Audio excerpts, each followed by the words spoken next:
Welcome back to KSP. This is part 6, and in this part, I'm sending the Banda Eve Orbiter Mark 1. It's a space station to another planet. Not just a moon, but another planet. Now, this is, of course, named after one of my subscribers. Doubly so.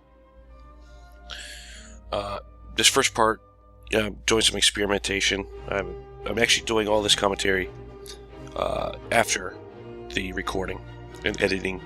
This took almost 2 hours of gameplay. I had 2 hours of footage. I cut it down to 10 minutes and 45 seconds. A lot of, messing with the orbits, trying to get over to Eve, a lot of time spent orbiting the sun.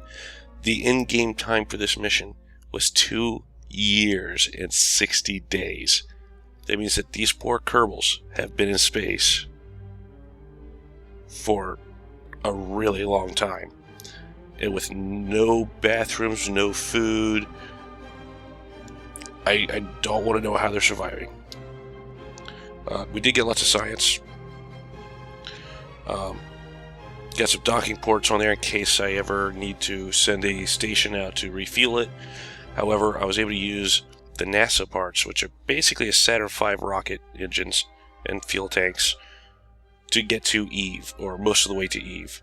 I got it into the direction of Eve, and I just needed a few seconds of burn time with my other engines in order to complete the interception, and then intersect.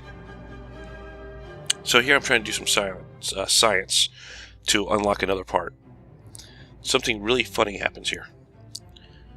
Done my science, all successful, and I need to bring it back down. If I just jettison everything, I would lose all the science that I just did. So here it is, descending. Got the parachutes out, and you see the rocket, the engine, and the fuel tanks falling down to the bottom. It looks like it misses the launch pad. It hits, it sends stuff flying off to the side, and there's a tiny piece of shrapnel, and it takes out my entire launch pad in a beautiful, beautiful explosion. I can't even be mad because that explosion is glorious looking. So I'm thinking, okay, I can repair it. It's going to be expensive, whatever. It's funny. People will laugh at it. At least the rest of the ship is going to make it down just fine. Right? Come on, it's got docking ports. Good news is the docking ports survived. They're all laying in a pile. The Kerbals actually survived that impact. In fact, I got credit for recovery of a vessel that survived a flight. Go figure. That's, I guess, technically parts of it did survive, but if I were the space director here, I would be so fired. I did, however, get enough science to unlock the part that I needed, and what it is it's a reaction wheel. It allows uses inertial wheels on the inside to allow me to turn the entire rocket a little bit more easily. I added a communication link up onto the ship, some landing gear. I also was thinking, if I put some RCS thrusters on there, maybe I can make it torque the ship around so I can, change direction a little bit easier. These big ships, they weigh a lot. They're very, very, very difficult to turn. So I put that on, double checked everything, made sure I wasn't leaving anything out. Forgot to repair the launch pad, got that fixed. Hired a new Kerbal, a scientist, for the science pod so we could actually use it, which allows you to clean out the experiments and stuff so you could keep flying. Now here's an autopilot to orbit. If you notice, the ship started spinning. The RCS was a no-go, so I stripped that all off. And I also strapped some booster rockets to it. I cut that out. Like I said, it wasn't really needed. I mean, half the video already was just me building and testing a damn rocket. How much more did you need to see of that? Anyway, beautiful liftoff. Now, the booster rockets were meant to be jettisoned when they ran out of fuel. Unfortunately, when I actually went to jettison them, they didn't go anywhere. They stayed stuck to the sides of the rocket. It didn't actually seem to affect much, if anything at all. Made it look cool. So I'm not going to complain too much.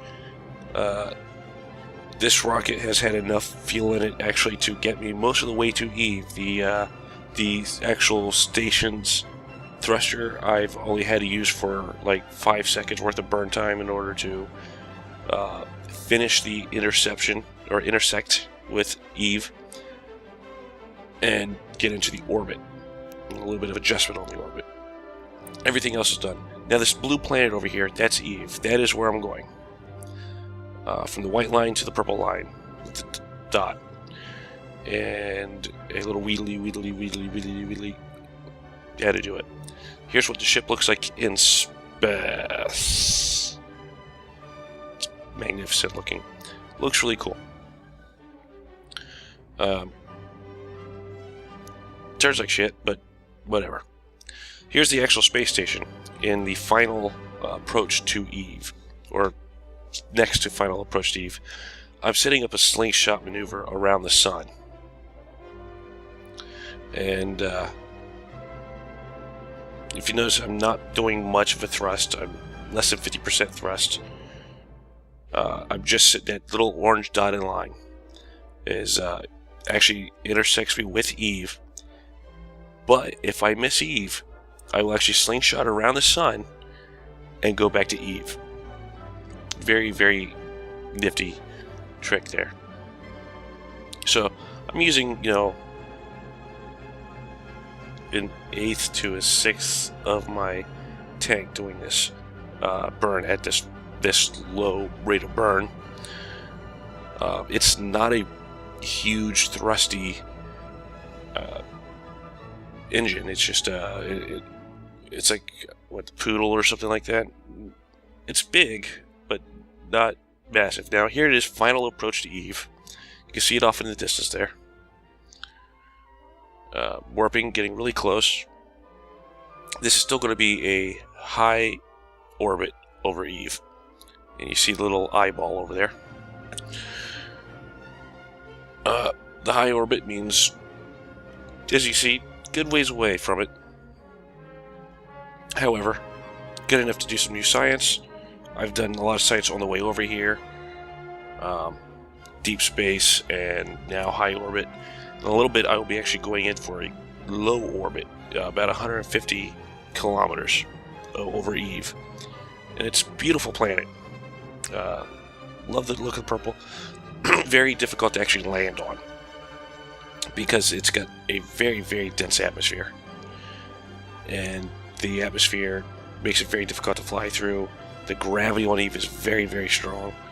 So if you do land on it, it probably won't actually make it back out. So here we are, finally at low orbit over Eve. Going to do some final touches of science. And transmit that back. Still got plenty of fuel. May attempt to actually move this to another planet at some point. Get as much use out of the Banda orbiter as possible. However, unlocking new sciences might allow me to do a little bit better. Maybe a bigger station carrying up to 200 Kerbals or some crap. Just fucking build a Death Star. Anyway, I hope you enjoyed this. Congratulations, Banda. You are orbiting around Eve. At least for the time being. You survived the trip.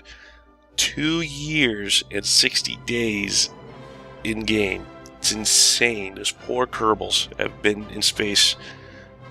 I don't know what the average lifespan of a Kerbal is, but they just spent a noticeable chunk of that lifespan in space, and they're going to continue to do so until I decide to bring them back somehow, send out a rescue ship, or just crash them into a planet. Whatever I feel like at the time. I do have landing gear on it, so maybe I'll try to land it on a moon or something. Anyway, if you like this, comment, like the video, subscribe. If you would like to have your name blasted into space to some distant planet or crashed into a moon or an asteroid or something, then send me a message, after you subscribe, or I guess I'll do it if you don't subscribe. It's just easier for me to see the list of people to actually send out into space, and I will see what I can do to get you into space. So I will see you next time on Kerbal Space Program when I launch another subscriber into space, or I send a rescue mission after that guy I stranded on the moon. Yeah, he can wait.